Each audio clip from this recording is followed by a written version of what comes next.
मेरे प्यारे देशवासियों, नमस्कार। कोरोना की दूसरी वेव और दूसरी वेव से हम भारतवासियों की लड़ाई जारी है। दुनिया के अनेक देशों की तरह भारत भी इस लड़ाई के दौरान बहुत बड़ी पीड़ा से गुजरा है। हम में से कई लोगों ने अपने परिजनों को, अपने परिचितों को खोया है। ऐसे सभी परिवारों के साथ मेरी पूरी संवेदनाएं हैं। साथियों, बीते 100 वर्षों में आई ये सबसे बड़ी महामारी है, त्रासदी है। इस तरह की महामारी आधुनिक विश्व ने न देखी थी, न अनुभव की थी।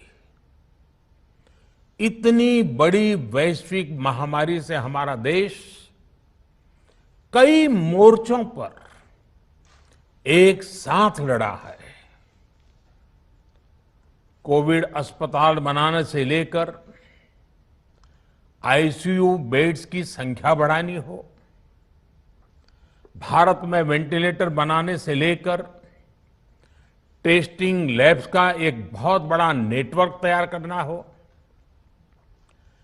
कोविड से लड़ने के लिए बीते 1.25 साल में ही देश में एक नया हेल्थ इंफ्रास्ट्रक्चर तैयार किया गया है। सेकंड वेव के दौरान अप्रैल और मई के महीने में भारत में मेडिकल ऑक्सीजन की डिमांड अकल्पनीय रूप से बढ़ गई थी। भारत के इतिहास में कभी भी इतनी मात्रा में मेडिकल ऑक्सीजन की जरूरत कभी भी महसूस नहीं की गई। इस जरूरत को पूरा करने के लिए युद्ध स्तर पर काम किया गया। सरकार के सभी तंत्र लगे। ऑक्सीजन रेल चलाई गई, एयरफोर्स के विमानों को लगाया गया, नौसेना को लगाया गया। बहुत ही कम समय में लिक्विड मेडिकल ऑक्सीजन के प्रोडक्शन में 10 गुना से ज्यादा बढ़ाया गया। दुनिया के हर कोने से, जहां कहीं से भी जो कुछ भी उपलब्ध हो सकता था, उसको प्राप्त करने का भरसक प्रयास किया गया, लाया गया। इसी तरह जरूरी दवाओं के प्रोडक्शन को कई गुना बढ़ाया गया। विदेशों में जहां भी दवाइयां उपलब्ध हो, वहां से उन्हें लाने में कोई कोर कसर बाकी नहीं छोड़ी गई। साथियों, कोरोना जैसे अदृश्य और रूप बदलने वाले दुश्मन के खिलाफ लड़ाई में सबसे प्रभावी हथियार कोविड प्रोटोकॉल है। मास्क, 2 गज की दूरी और बाकी सारी सावधानियां, उसका पालन ही है। इस लड़ाई में वैक्सीन हमारे लिए सुरक्षा कवच की तरह है। आज पूरे विश्व में वैक्सीन के लिए जो मांग है, उसकी तुलना में उत्पादन करने वाले देश और वैक्सीन बनाने वाली कंपनियां बहुत कम है, इन्हीं गिनी हैं। कल्पना करिए कि अभी हमारे पास भारत में बनी वैक्सीन नहीं होती तो आज भारत जैसे विशाल देश में क्या होता। आप पिछले 50-60 साल का इतिहास देखेंगे तो पता चलेगा कि भारत को विदेशों से वैक्सीन प्राप्त करने में दशकों लग जाते थे। विदेशों में वैक्सीन का काम पूरा हो जाता था, तब भी हमारे देश में वैक्सीनेशन का काम शुरू भी नहीं हो पाता था। पोलियो की वैक्सीन हो, स्मॉल पॉक्स, जहां गांव में हम उसको चेचक कहते हैं, चेचक की वैक्सीन हो, हेपेटाइटिस बी की वैक्सीन हो, इनके लिए देशवासियों ने दशकों तक इंतजार किया था। जब 2014 में देशवासियों ने हमें सेवा का अवसर दिया, तो भारत में वैक्सीनेशन का कवरेज 2014 में भारत में वैक्सीनेशन का कवरेज सिर्फ 60% के आसपास था, 60% के आसपास था। और हमारी दृष्टि में ये बहुत चिंता की बात थी। जिस रफ्तार से भारत का टीकाकरण कार्यक्रम चल रहा था, उस रफ्तार से देश को 100% टीकाकरण कवरेज का लक्ष्य हासिल करने में करीब करीब 40 साल लग जाते हैं। हमने इस समस्या के समाधान के लिए मिशन इंद्रधनुष को लॉन्च किया। हमने तय किया कि मिशन इंद्रधनुष के माध्यम से युद्ध स्तर पर वैक्सीनेशन किया जाएगा और देश में जिसको भी वैक्सीनेशन की जरूरत है उसे वैक्सीन देने का प्रयास होगा। हमने मिशन मोड में काम किया और सिर्फ 5-6 साल में ही वैक्सीनेशन कवरेज 60% से बढ़कर 90% से भी ज्यादा हो गई। 60 से 90, यानी हमने वैक्सीनेशन की स्पीड भी बढ़ाई और दायरा भी बढ़ाया। हमने बच्चों को कई जानलेवा बीमारियों से बचाने के लिए भारत के टीकाकरण अभियान का हिस्सा बना दिया। हमने इसलिए किया क्योंकि हमें हमारे देश के बच्चों की चिंता थी, गरीब की चिंता थी, गरीब के उन बच्चों की चिंता थी जिन्हें कभी टीका लग ही नहीं पाता था। हम 100% टीकाकरण कवरेज की तरफ बढ़ रहे थे कि कोरोना वायरस ने हमें घेर लिया।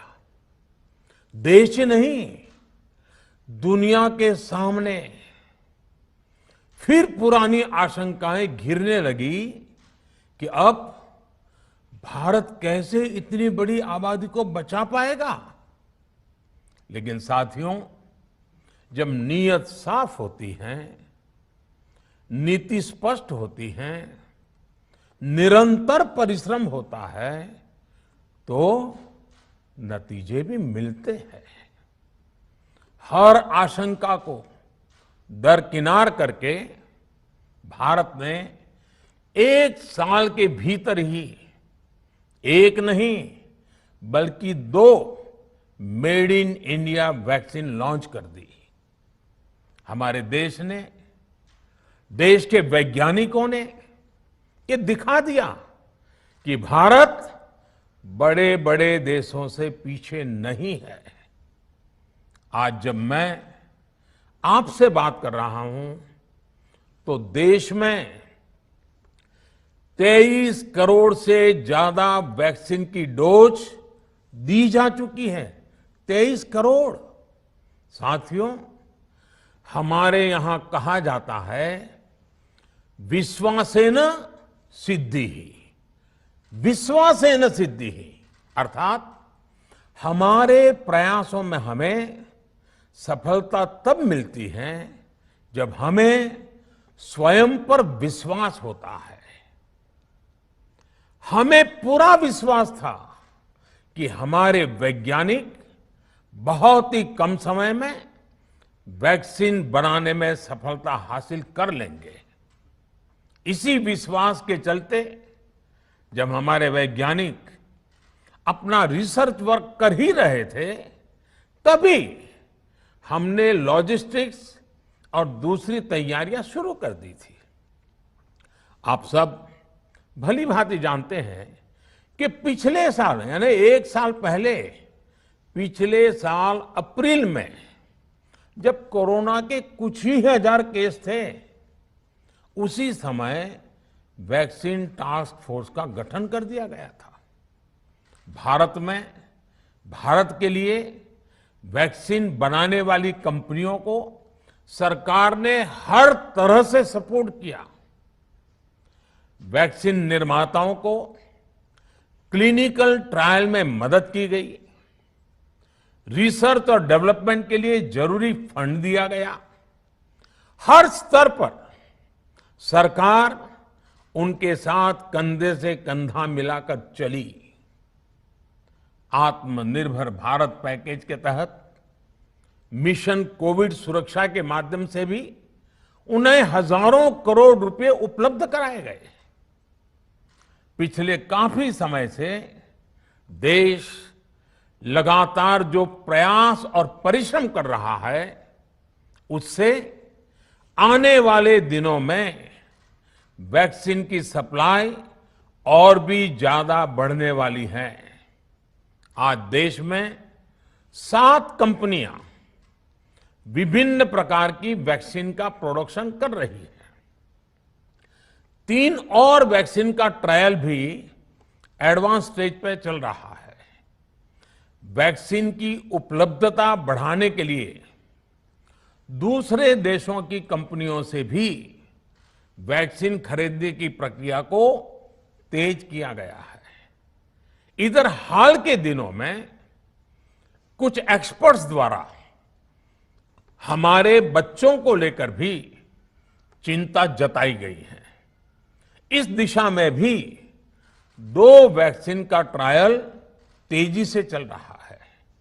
इसके अलावा अभी देश में एक नेजल वैक्सीन पर भी रिसर्च जारी है। इसे सिरिंज से न देकर नाक में स्प्रे किया जाएगा।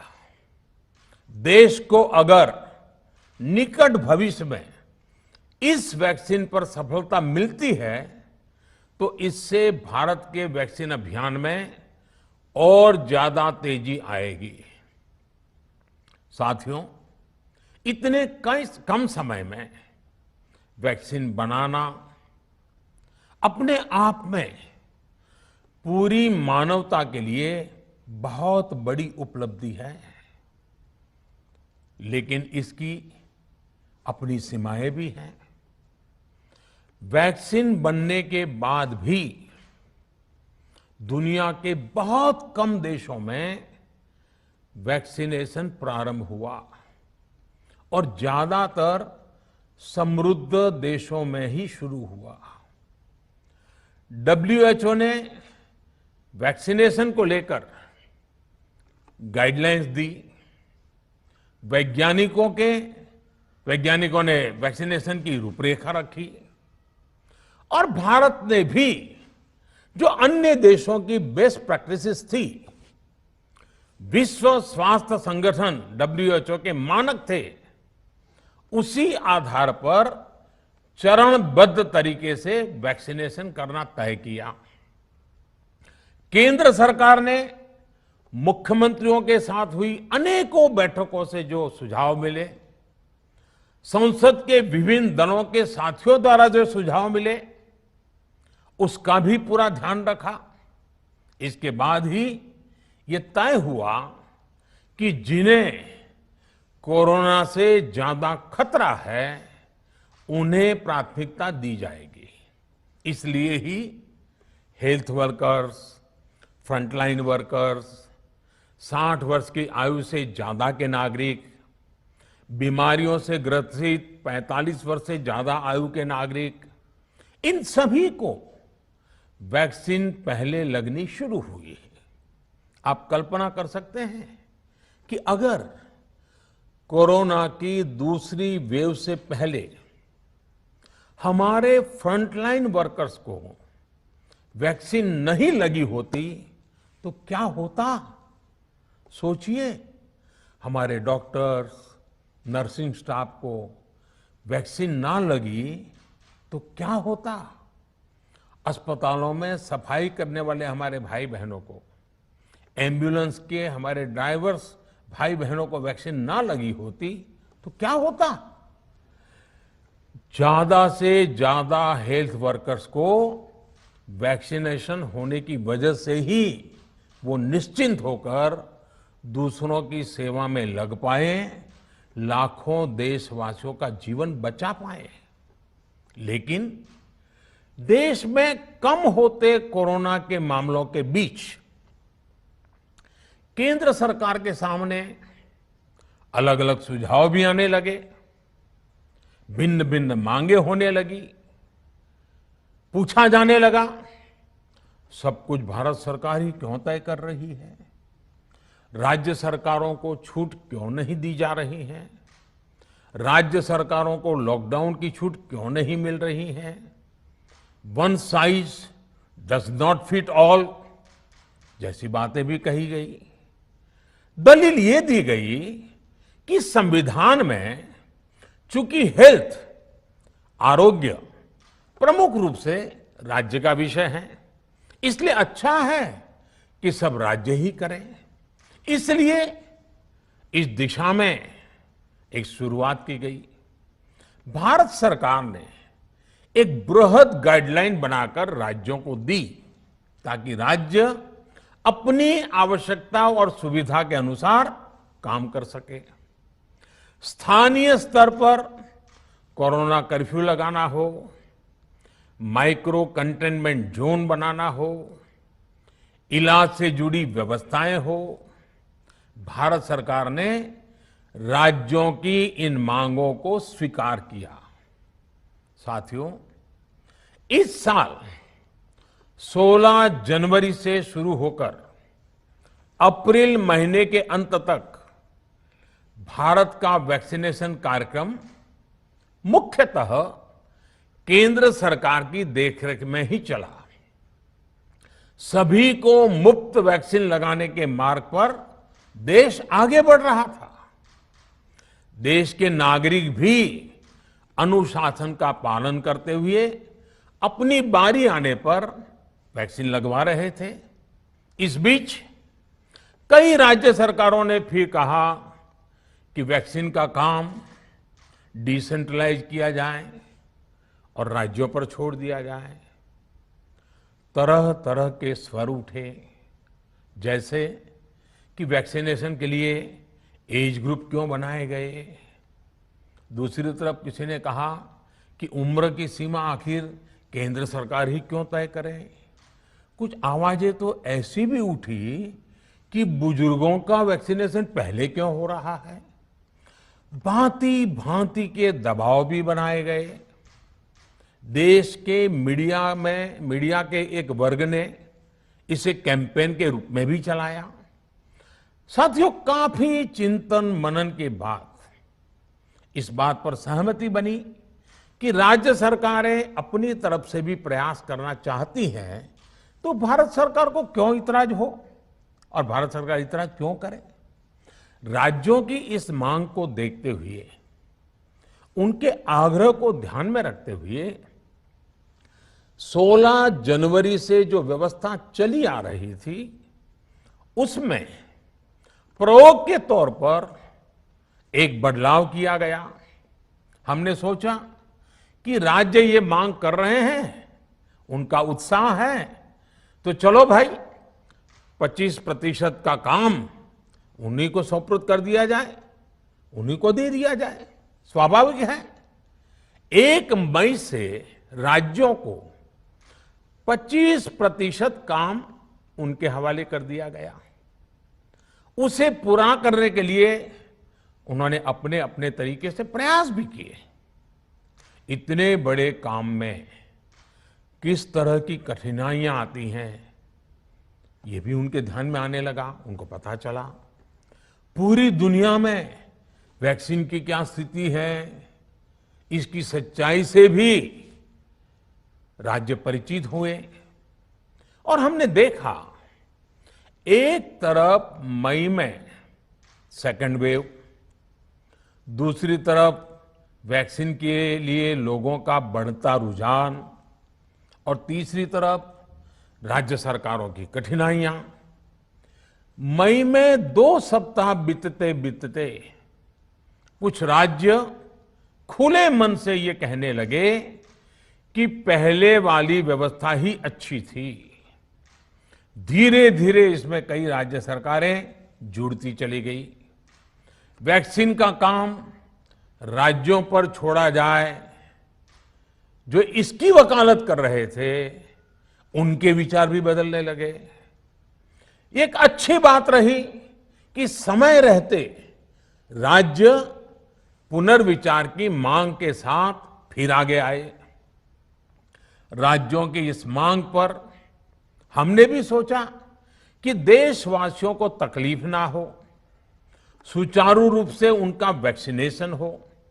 इसके लिए 1 मई के पहले वाली, यानी 1 मई के पहले 16 जनवरी से अप्रैल अंत तक जो व्यवस्था थी, पहले वाली पुरानी व्यवस्था को फिर से लागू किया जाए। साथियों, आज ये निर्णय लिया गया है कि राज्यों के पास वैक्सीनेशन से जुड़ा जो 25% काम था, उसकी जिम्मेदारी भी भारत सरकार उठाएगी। ये व्यवस्था आने वाले 2 सप्ताह में लागू की जाएगी। इन 2 सप्ताह में केंद्र और राज्य सरकारें मिलकर नई गाइडलाइंस के अनुसार आवश्यक तैयारी कर लेगी। संयोग है कि 2 सप्ताह बाद 21 जून को ही अंतर्राष्ट्रीय योग दिवस भी है। 21 जून सोमवार से देश के हर राज्य में 18 वर्ष से ऊपर की उम्र के सभी नागरिकों के लिए भारत सरकार राज्यों को मुफ्त वैक्सीन मुहैया कराएगी। वैक्सीन निर्माताओं से कुल वैक्सीन उत्पादन का 75% हिस्सा भारत सरकार खुद ही खरीदकर राज्य सरकारों को मुफ्त देगी। यानी देश की किसी भी राज्य सरकार को वैक्सीन पर कुछ भी खर्च नहीं करना होगा। अब तक देश के करोड़ों लोगों को मुफ्त वैक्सीन मिली है। अब 18 वर्ष की आयु के लोग भी इसमें जुड़ जाएंगे। सभी देशवासियों के लिए भारत सरकार ही मुफ्त वैक्सीन उपलब्ध करवाएगी। गरीब हो, निम्न मध्यम वर्ग हो, मध्यम वर्ग हो या फिर उच्च वर्ग, भारत सरकार के अभियान में मुफ्त वैक्सीन ही लगाई जाएगी। हां, जो व्यक्ति मुफ्त में वैक्सीन नहीं लगवाना चाहते, प्राइवेट अस्पताल में वैक्सीन लगवाना चाहते हैं, उनका भी ध्यान रखा गया है। देश में बन रही वैक्सीन में से 25% प्राइवेट सेक्टर के अस्पताल सीधे ले पाए, ये व्यवस्था जारी रहेगी। प्राइवेट अस्पताल वैक्सीन की निर्धारित कीमत के उपरांत एक डोज पर अधिकतम 150 रुपये ही सर्विस चार्ज ले सकेंगे। इसकी निगरानी करने का काम राज्य सरकारों के पास ही रहेगा। साथियों, हमारे शास्त्रों में कहा गया है, प्राप्य आपदम न व्यथते कदाचित। उद्योगम अनु इच्छति चा प्रमत्तः, अर्थात विजेता आपदा आने पर उससे परेशान होकर हार नहीं मानते, बल्कि उद्यम करते हैं, परिश्रम करते हैं और परिस्थिति पर जीत हासिल करते हैं। कोरोना से लड़ाई में 130 करोड़ से अधिक भारतीयों ने अभी तक की यात्रा आपसी सहयोग, दिन रात मेहनत करके तय की है। आगे भी हमारा रास्ता हमारे श्रम और सहयोग से ही मजबूत होगा। हम वैक्सीन प्राप्त करने की गति भी बढ़ाएंगे और वैक्सीनेशन अभियान को भी और गति देंगे। हमें याद रखना है कि भारत में वैक्सीनेशन की रफ्तार आज भी दुनिया में बहुत तेज है, अनेक विकसित देशों से भी तेज है। हमने जो टेक्नोलॉजी प्लेटफॉर्म बनाया है कोविन, उसकी भी पूरी दुनिया में चर्चा हो रही है। अनेक देशों ने भारत के इस प्लेटफॉर्म को इस्तेमाल करने में रुचि भी दिखाई है। हम सब देख रहे हैं कि वैक्सीन की एक एक डोज कितनी महत्वपूर्ण है। हर डोज से एक जिंदगी जुड़ी हुई है। केंद्र सरकार ने ये व्यवस्था भी बनाई है कि हर राज्य को कुछ सप्ताह पहले ही बता दिया जाएगा कि उसे कब कितनी डोज मिलने वाली है। मानवता के इस पवित्र कार्य में वाद विवाद और राजनीतिक छींटाकशी से ऐसी बातों को कोई भी अच्छा नहीं मानता है। वैक्सीन की उपलब्धता के अनुसार पूरे अनुशासन के साथ वैक्सीन लगती रहे, देश के हर नागरिक तक हम पहुंच सके, ये हर सरकार, हर जनप्रतिनिधि, हर प्रशासन की सामूहिक जिम्मेदारी है। प्रिय देशवासियों, टीकाकरण के अलावा आज एक और बड़े फैसले में, उस फैसले से मैं आपको अवगत कराना चाहता हूं। पिछले वर्ष जब कोरोना के कारण लॉकडाउन लगाना पड़ा था, तो प्रधानमंत्री गरीब कल्याण अन्न योजना के तहत 8 महीने तक 80 करोड़ से अधिक देशवासियों को मुफ्त राशन की व्यवस्था हमारे देश ने की थी। इस वर्ष भी दूसरी वेव के कारण मई और जून के लिए भी इस योजना का विस्तार किया गया था। आज सरकार ने फैसला लिया है कि प्रधानमंत्री गरीब कल्याण अन्न योजना को अब दीपावली तक आगे बढ़ाया जाएगा। महामारी के इस समय में सरकार गरीब की हर जरूरत के साथ उसका साथी बनकर खड़ी है। यानी नवंबर तक 80 करोड़ से अधिक देशवासियों को हर महीने तय मात्रा में मुफ्त अनाज उपलब्ध होगा। इस प्रयास का मकसद यही है कि मेरे किसी भी गरीब भाई बहन को, उसके परिवार को भूखा सोना ना पड़े। साथियों, देश में हो रहे इन प्रयासों के बीच कई क्षेत्रों से वैक्सीन को लेकर भ्रम और अफवाहों की जानकारी चिंता बढ़ाती है। ये चिंता भी मैं आपके सामने व्यक्त करना चाहता हूं।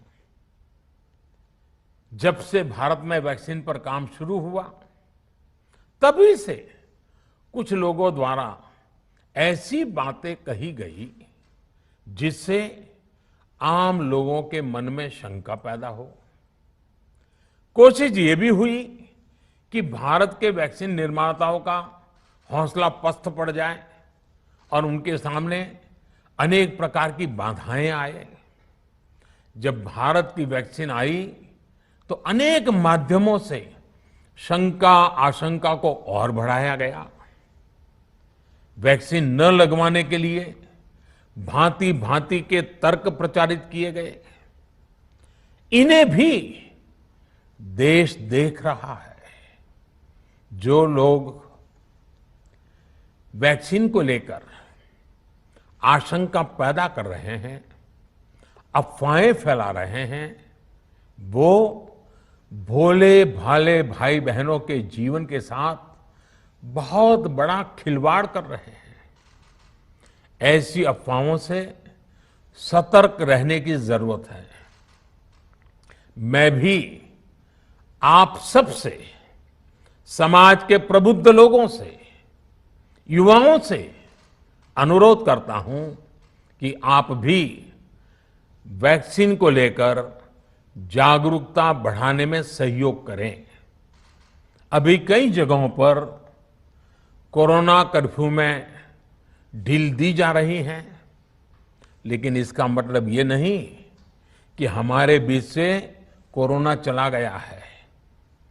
हमें सावधान भी रहना है और कोरोना से बचाव के नियमों का भी सख्ती से पालन करते रहना है। मुझे पूरा विश्वास है हम सब कोरोना से इस जंग में जीतेंगे। भारत कोरोना से जीतेगा।